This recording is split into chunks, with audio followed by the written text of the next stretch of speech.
Miss universe ২০২৫ প্রতিযোগিতায় বাংলাদেশের প্রতিনিধি তানজিয়া জামান মিথিলা চূড়ান্ত মুকুট জিততে না পারলেও প্রতিযোগিতার ১৯ দিন তার জীবনে নতুন অভিজ্ঞতা এবং পরিবর্তন এনেছে।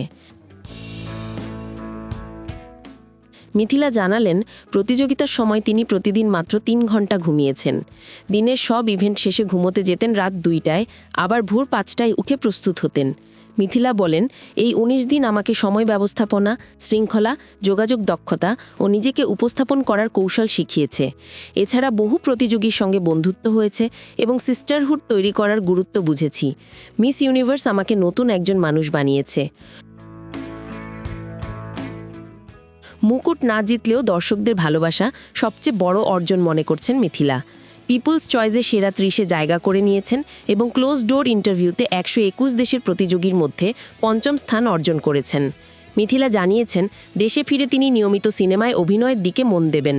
ইতিমধ্যেই কিছু প্রস্তাব পেয়েছেন, তবে ভালো গল্পের সিনেমায় অভিষেক করতে চান।